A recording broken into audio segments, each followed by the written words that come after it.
بسم الله الرحمن الرحيم. إخوتي أخواتي الكرام، السلام عليكم ورحمة الله تعالى وبركاته. هذه الوضعية الوبائية لجائحة كوفيد في بلادنا لآخر 24 ساعة تتميز بتسجيل 42 حالة جديدة، منها 39 حالة مجتمعية و3 حالات من المخالطين. كما سجلنا 100 حالة شفاء، ونترحم على روح شهيد سقط في آخر 24 ساعة جراء هذا المرض. وهكذا وصل عدد الحالات إجمالا إلى 16,081 حالة منذ بداية الجائحة، كما وصل عدد حالات الشفاء إلى 14,605، في حين أن الشهداء 403، ليرحم الله الجميع. الحالات النشطة في هذا اليوم عددها 1073، منها 996 بدون أعراض، 47 لديهم أعراض خفيفة، و30 في حالة حرجة.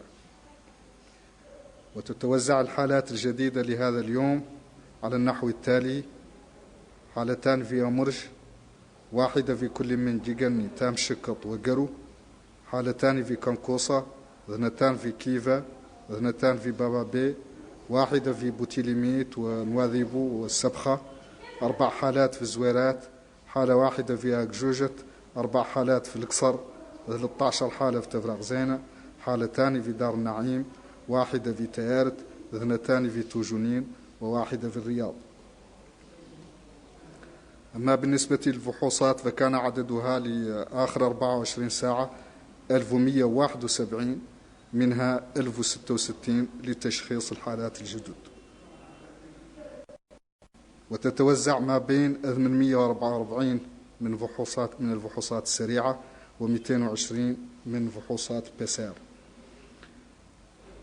هذه الفحوصات أجريت في مختلف الولايات على النحو التالي: 82 في الحوض الشرقي، 9 في الغربي، 85 في العصابة، 41 في قرقل، 76 في البراكنة، 24 في ترارزة، 16 في أدرار، 72 في نواذيبو، 5 في تقانت، 45 في قديماقة، 19 في تير الزمور، 21 في إنشيري، 599 في نواكشوط الغربية، 59 في الشمالية، و45 في الجنوبية. هكذا يكون مجمل الفحوصات منذ بداية الجائحة 116,174,972، منها 149,398 للتشخيص، وتتوزع ما بين 116,483 من الفحوصات السريعة، و32,915 من فحوصات بيسار. أما بالنسبة للاستشفاء فعدد المرضى الجدد الذين تم استقبالهم في المستشفيات في آخر 24 ساعة هو 10، من بينهم 5 لديهم حالة خفيفة، و5 في حالة خطرة. كما تم إخراج 7 مرضى من المستشفيات بعد شفائهم ولله الحمد. هذا ويتوزع المرضى المحجوزين اليوم بين المستشفيات على النحو التالي: 8 في كيفا، 1 في كيهيدي، مريض 1 في ألاق، 3 في روسو، 5 في بوتيليميت، من بين 6 في بوتيليميت من بينهم 1 في حالة خطيرة، 4 مرضى في المستشفى المؤقت، المستشفى العسكري المؤقت. في مستشفى التخصصات 5 مرضى من بينهم 3 في حالة حرجة. في مستشفى الأم والطفل حالة واحدة بسيطة. في مستشفى الصداقة 3 حالات من بينهم 2 في حالة حرجة. في المستشفى الوطني 16 حالة من بينها 5 حالات حرجة. في مستشفى الشيخ زايد 15 حالة منها 7 حرجة. في مستشفى أمراض القلب والشرايين 8 حالات، 6 منهم في حالة حرجة، و6 حالات في حالة حرجة في معهد الفيروسات الكبد والفيروسات. هكذا يكون مجموع المرضى المحجوزين اليوم 77 منهم 30 في حالة حرجة ليشفيهم الله. وهكذا يكون مجموع المرضى الذين تم حجزهم حتى الآن وصل إلى 1936 منهم 302 كانت لديهم حالة خطرة وتم إخراج 1556 بشفاء ولله الحمد. Chers citoyens, bonjour. La situation de la COVID-19 dans notre pays pour les dernières 24 heures se caractérise par la notification de 42 nouveaux cas, dont 3 cas contacts et également par 101 guérisons qui ont été notifiées. Et malheureusement, on déplore un décès, yarhamuhullah.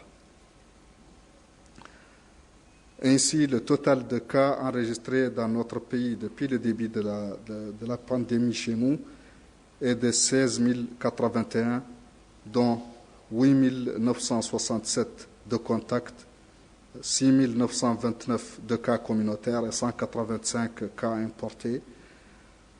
Le nombre de guérisons enregistrées jusqu'ici est de 14 605 et les décès 403. Les cas actifs ce jour sont au nombre de 1073, dont 996 sans signe, 47 avec des signes plutôt légers et 34 en situation critique. Les nouveaux cas se répartissent comme suit entre les Muqata'a, 2 à Mourj, 1 à Djigani, 1 à Tamshikat, 1 à Gerou, 2 à Kankoussa, 2 à Kifa, 2 à Bawabé, 1 cas à Boutilimit, 1 à Nouadhibou, 1 à Silibabi, 4 à Zouerat, 1 cas à Akjout, 4 à Oksar, 13 à Tevraghzena, 2 cas à Darnaïm, 1 cas à Teret, 2 à Toujounin et 1 cas à Riyad. Le nombre de tests effectués ce jour est de 1171, dont 1066 pour le diagnostic de nouveaux cas. Ils se répartissent entre 844 tests rapides et 222 tests de PCR.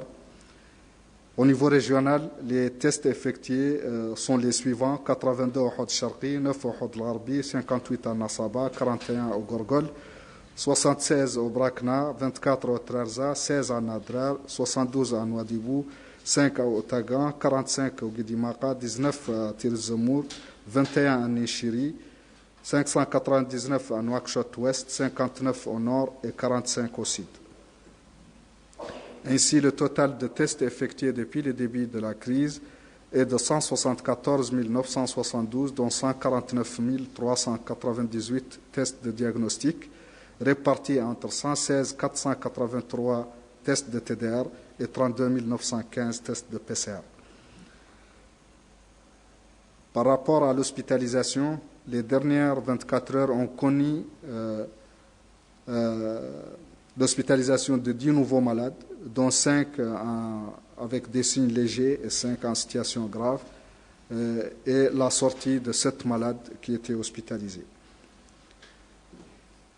Les malades hospitalisés aujourd'hui se répartissent comme suit entre les structures hospitalières: 8 au centre hospitalier de Kifa, le centre hospitalier de Kaïdi, 1 cas, le centre hospitalier d'Aleg, 1 cas, le centre hospitalier de Rosso, 3 cas, le centre hospitalier de Boutilimit, 6 cas dont 1 grave, l'hôpital de campagne militaire, l'hôpital militaire de campagne, 4 cas simples, le centre hospitalier des spécialités, 5 cas dont 3 graves, le centre hospitalier mère-enfant, 1 cas simple, le centre hospitalier de l'amitié, 3 cas dont 2 graves, le centre hospitalier national, 16 cas dont 5 graves, le centre hospitalier Cheikh Zayed, 15 cas dont 7 graves, le centre national de cardiologie, 8 cas dont 6 graves et 6 cas graves à l'Institut national de pathovirologie, ce qui fait en tout 77 cas hospitalisés, dont 30 en situation grave. Ainsi, le cumul de malades hospitalisés depuis le début de la pandémie est de 1936, dont 302 avaient une situation grave. Et le nombre de guérisons enregistrées jusqu'ici est de 1556. Sur ce, je vous remercie et à demain, Inch'Allah.